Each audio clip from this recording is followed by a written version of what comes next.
Hey all, and welcome back to Fuzzy Dutzy Gaming, and a new series on the channel going through a tornado shot Deadeye character, starting with around 10 divines investment. Now I'm going to call this a play with me series because I'm going to outline different strategies that I'm going to use at different points that suit the character to then build the character to get better and better and better. The idea being, if you are one of the many people that have messaged me saying you're struggling with tornado shot and are any of my old builds and videos viable, this is a new series to basically say they may be viable, but there's certainly going to be a lot of changes that are going to happen that's going to make them really not very efficient. So I thought rather than bring out lots of different videos, we'll just do a series where if people wanted to, they can play along and build the same sort of character and upgrade it as I upgrade it. So this first video is going to go through my basic character that I've set up, and it is around, I would think, 11 divines investment when I price check the gear. What my first strategy is, the atlas will be linked in the video description. And then really what I plan to do after I get my first lot of currency. So the first thing we're going to go through is the character itself, how I've built it, why I've taken some of the things that I have done. And then we'll go and do a couple of example maps along with show you the loot that I've got so far. So the timer you can see in the top right hand corner started at an hour. So at the moment I'm 53 minutes into my farming strategy. I've probably got around 4 divines worth of currency. And the first strategy is a super simple, free and very risk-free strategy, which we'll come on to a bit later. So let's start with the character itself. So it is a Deadeye. If we start with the Ascendancy, it is Ricochet, Endless Munitions, Gathering Winds, and Focal Point. Now this is a level 97 character because it's my Tota character that I've changed to a Deadeye. If you are less, you would just not take these onslaught nodes here on the tree, but we'll come on to that in a moment. So let's firstly go on to the gear. Now the bow is a bow I carried over from my Rain of Arrows character. You don't want to get a bow like this because you have to craft it yourself. It costs around 6 divines and you could get a better bow for 1 to 2 divines. Essentially you want to search for 800 elemental DPS, base crit chance of around 8% and base attack speed of 1.55 attacks per second. When I last checked they started at around 140C and there are an absolute load of them for 1 divine. That sort of bow is going to do you absolutely fine. You don't need a 6 link, a 5 link is fine because the bow is just a mana forged arrow setup with very minimal supplemental DPS. So just for this example, we'll drop the 6th link. The helmet, I'm going for Grace Increased Mana Reservation Efficiency. If you can get a 30% one, I just struggled to buy one, so I just bought a 20% one for 4 Chaos. You roll it with Life Essences until you get some Resistances and an open prefix, and then you craft Fizz taken as fire. For your implicits, just use the lesser embers and ichors to get reduced mana cost of attacks and physical damage taken as some form of elemental. The quiver I'm running again came across my Rain of Arrows character. It's not a particularly good one. The stats that you're looking for are big projectile speed, which I don't have on this, attack speed, crit multi, and then either flat damage or life. The amulet we're running is Hiri's Truth. And we're allocating expertise, which gives you 30 dexterity, but we'll come on to why in a moment. So for the 2 rings, you ideally need mana cost on each one. Otherwise, it can be a bit tricky to sustain your mana because we have lots of mana forge setups going on. If you can manage without it, you could run a taming as one of your rings. But I found it really, really awkward running without the 2 mana costs on the rings. So here you just want to get as much damage and resistances as you can. I wouldn't even worry about life. If you can get it, great. If not, I wouldn't worry too much about it. The other ring we'll come on to after the chest piece because it'll explain why I've taken this sort of ring. So the chest piece we're running is a 6-link lightning coil. They're about 1.5 divines. The reason being is for the 50% fizz taken as lightning damage. It gives us a ton of defenses in maps. Without it, we've just got mediocre evasion, spell suppression, and not a lot else. This really helps take some physical damage hits that otherwise would kill you. And then because of that, I've got a ring with big lightning resistance. Fractured, and it's a lightning resistance base because you get minus 60 lightning resistance from lightning coil. But again, this is resistances, life if you can, and non-channeling skills. The gloves are probably the most expensive part of this build. You don't need them. They just give a lot of extra damage. So I went for a pair with the Temple mod, which is increased damage against chilled enemies. That couples in with big cold resistance, and I wanted attack speed along with that. I've then crafted life, and then I've crafted my implicits, which are suppress spell damage and gain rage on hit. You could opt for attack speed instead of rage if you're really, really quick through your maps because you'll never hit max rage. The belt, I bought a fractured LE damage and attack space for 5C and then just spammed chaos resistance essences until I hit something that balanced the rest of my resistances. The boots, we don't need anything special here. It is just life, movement speed, resistances, and then with lesser embers, you want to roll increased attack speed. Don't worry about the cooldown recovery. You don't need it. I was rolling icons before I realized actually there's nothing good that I can hit that would help the build. I did hit cooldown recovery, which does help the tiniest bit with Mana Forged Arrows, but I wouldn't waste your money rolling this implicit. And then for the flasks, I'm running a Ziri's Promise. I'm running a Jade Flask with Evasion, Diamond Flask with Crit Chance, and then a Quicksilver Flask with Attack Speed, and then just a Bleeding Life Flask. If we go into the tree and just quickly have a look at the jewels before we go over the tree in its entirety, I'm running a 8 passive cluster, which costs me a Divine, which is Calamitous, Fuel the Fight, and Martial Prowess. Any 3 passive attack cluster is going to be fine as long as these 2 actually give you something for the build. We're mainly using it to get medium clusters into play because they're big damage for bow builds. And then in each jewel socket, we have a streamlined and repeater medium cluster jewel that's 4 or 5 passives. Slotted into the jewel sockets, I've just got a jewel with as much attack speed, life, and crit as I can get into it. If these are expensive, just forego the life and they'll be 15 to 20 chaos.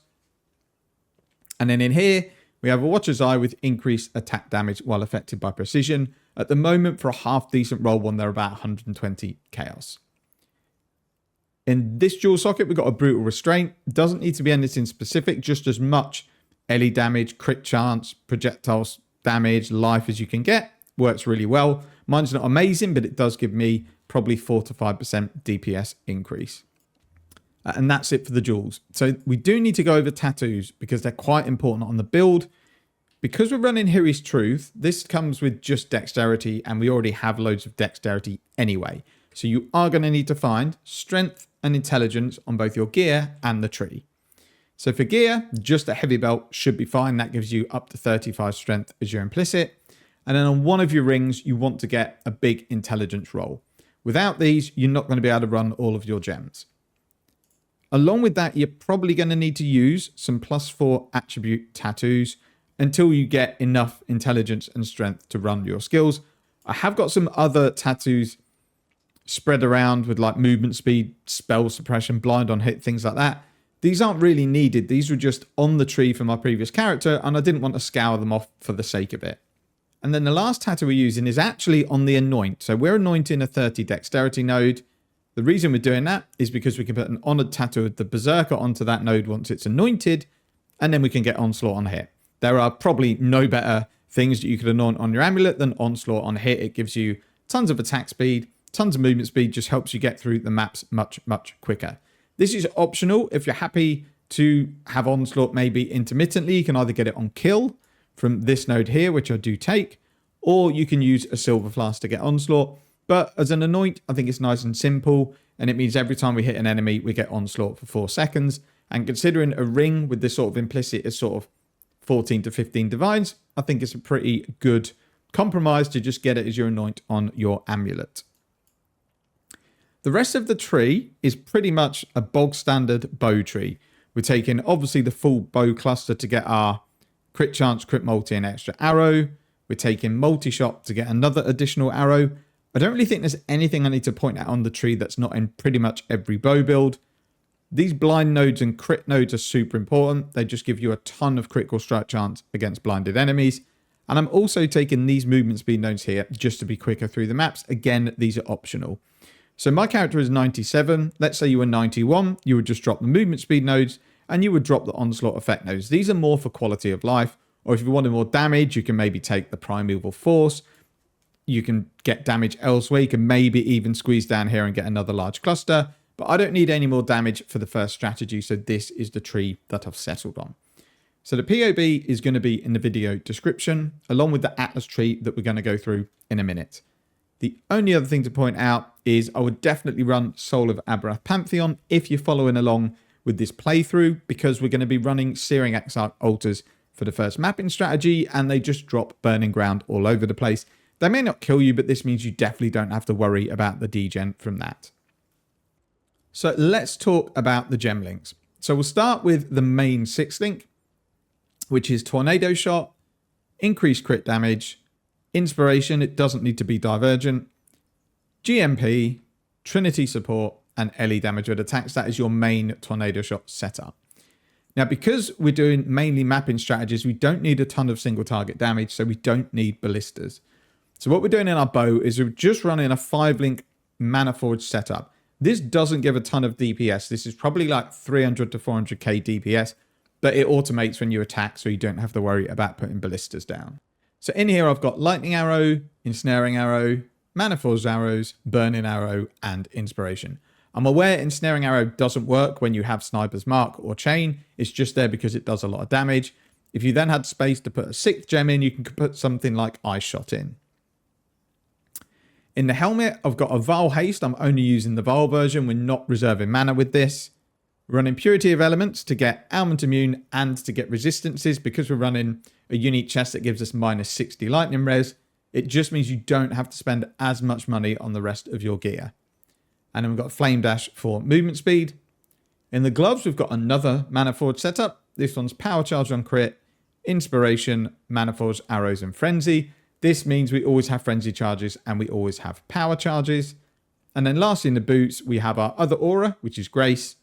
And then we have our Mark setup, which is Sniper's Mark, Life Tap Support, and Mark on Hit. So it's a very, very easy strategy. You're just basically one button, Tornado Shot, using your flasks if, like me, you haven't automated them. If you wanted to automate them, go to the crafting bench and just craft use when full. And then every time your flasks fill up, they'll all pop and you'll get them. When you're mapping, they should be up 100% of the time. I just haven't done it yet. And that's kind of it for the gem setup. In terms of the Atlas tree, you want all of your favorite slots, bar one to be Mausoleum, and then the last one to be Glacier, because these two maps are linked together. And what we're doing is we are doing a altar farming strategy that's very simple. All we're taking is all of the map drop nodes, and then we are also taking shrine nodes as well. I have taken Kirak nodes because I may turn this into an actual boss rushing strategy at some point, because you don't really need any more points than we've got on your tree, because we're running maps white for the most part, so the top hat does nothing. So you really just need to make sure you fill out all of the map nodes. You take Wandering Path, you take Wrath of the Cosmos, and you take these 4 pack size nodes here. Again, the tree is going to be in the video description. The reason we're running Mausoleum is because that map has a boss that doesn't spawn at the beginning of the map. It's one where you kill enemies, then the boss spawns. Because of that, the altars never offer the boss option. So for those that aren't aware, altars offer 3 different options: boss, minion, and player. And what we want to farm is minion rewards. Because the boss doesn't spawn and it can't offer an altar, you will always get the minion option on the altars that pop up. So every time you see one, don't even read it, just click minion. And with the loot filter that I've linked in the video description, anything valuable will be shown up by your filter. And then you're just running Mausoleum whenever you have them. If you happen to run out, you will have amassed an absolute ton of Glacier maps. You just go and run a couple of Glacier maps until you get your Mausoleums built up again. Again, we don't need to kill the boss in these. It's just altar farming. Now, the invitations are worth money. So on every 14th and 28th map, you want to actually kill the boss. So I'd recommend doing Glacier for that, or just any other random map that the boss is easy to get to. Pick up that invitation, because the Searing Exile invitation on its own is about 1.2 divines, which is huge currency. And all you're doing is putting the map in as it is. If it drops rare, you can run it as long as there's not any mods that break the build. If it's magic, run it magic. If it's white, run it white. You will obviously get better rewards overall for running them rare, but in terms of the altar rewards, they don't change regardless of map mods. So I'm just running them as they turn up because I'm really only interested in the altar currency. So we'll go and do a couple of example maps. So we'll just see if we have a Mausoleum or are we down to our Glaciers. No, we have a couple of Mausoleums. So this one here is rare. We've got buffs expire faster, which is a bit of a pain for onslaught on hit, and things like that. So we'll run a couple of these. just to quickly show how the strategy works. The loot here is what I've gained so far. It's about 4 divines worth of currency. The chance orbs are just things I'm putting in so I can track how many maps I've done, and so far it's 33. So we'll just take a couple of chance orbs out of here for the 2 maps we're going to run. We'll start the timer, which is going to tick down to 0, and that will be an hour up, and then we'll go and run these 2 maps. I've deliberately pushed my mana low because I like to spam my skills and not worry about it, and at the moment that I've got it set up, the mana hardly moves. So all you're doing is you're running through, so Chaos Orbs from minion altars, we'll take those, and then we have another altar, which is Orbs of Binding. They won't show up on the filter because they're worthless, but we do have Chaos Orbs, which are going to show up when they drop. The only other thing I show on my filter that is not worth currency is Portal Scrolls, because I hate having to go out and buy them. So Orbs of Unmakings will start dropping now as well. So we've got a couple of Chaos Orbs. And you're going to be in and out of maps between 1 and 2 minutes. You'll be really quick if you don't get altars. If you do, depending what sort of altars you get, you might be a bit longer. You're going to get the odd Harbinger show up because we do pass through Harbinger nodes to get to the Quant and pack size nodes, or Quantum Rarity nodes even. But you don't need to do them. Without having the King Harbies, they're really not worth wasting time doing. You'll get very little from them. And then the loot filter should basically show stuff that's worth a chaos or more. Anything else should be hidden. Other than lesser embers, because they can sort of be sold in bulk fairly easy. They may not be worth a chaos, but they're probably like 3 embers for 2 chaos or something like that. But it's up to you whether you pick them up. So we've got glass flowers, baubles. I don't know if these show up. I probably should be having them on the filter because I think they are worth currency, but I must have changed this filter hundreds of times. Chisels won't show up because on their own they are pretty worthless.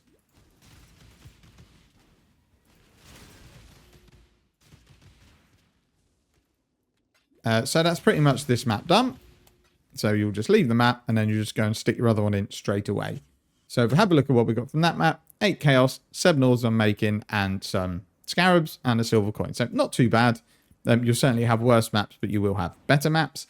And then remember, every 28th map, you're going to get an invitation drop worth 1.2 divines. Now, is this the best farming strategy? No, 100% not. But for a build that feels much, much better with more currency than I've invested in it, it's a very simple and straightforward strat to do, and it is guaranteed money. You should easily be getting 3 to 4 divines an hour. If you get lucky, you might get a little bit more. All we want to do is farm for like 4 or 5 hours so you can get 20 divines and then make some more upgrades to the build.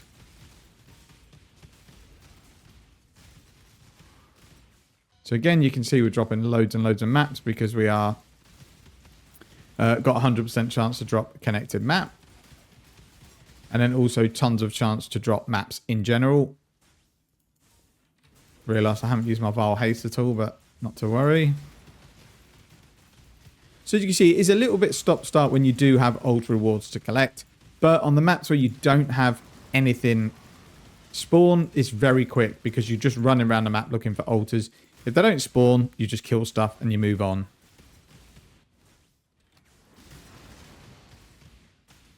So we'll run through. We've got a tiny bit more of the map to go. For those that aren't on this map, it's basically a figure of 8 shape.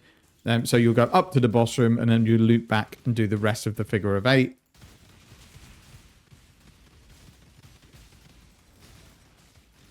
It doesn't look like we've got a lot out of this map at all. So we'll leave and then we will wrap up the video. Okay, apologies. It had been taking chaos out of here when I was using the crafting bench. So we've got 80 chaos orbs, 12 awakened sextants, 17 grand embers, 6 greater, 3 lesser, 11 gilded divination scarabs, and they go for about 10 for a divine. Our invitation that's 1.2 divine. Decent amount of silver coins, which go for about a chaos each. So also I'm making and just some other bits and bobs. But overall, I would think it is 4, maybe 4 plus divines. And I would think you want to shoot for between, I'd say 3 to 5, and it's going to depend on your RNG.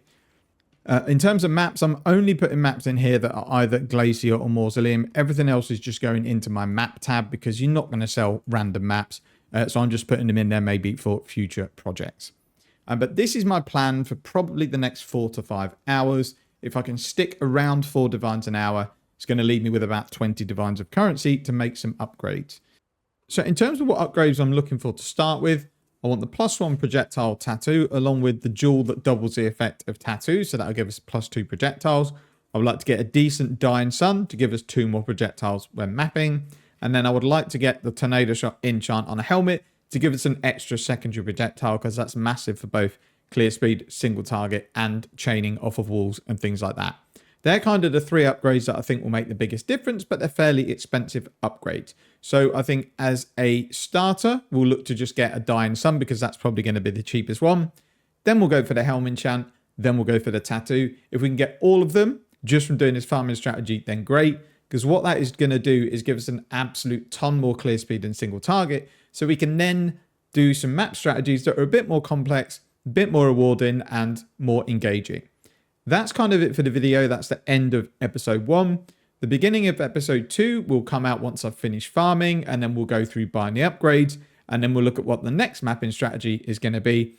And as I say, if you want to follow along, go for it. These are all going to be tried and tested mapping strategies. They may not be the most profitable, but they're going to be ones that will suit this build at the level I've got it at the moment. Thank you very much for watching. Take care and see you in the next one.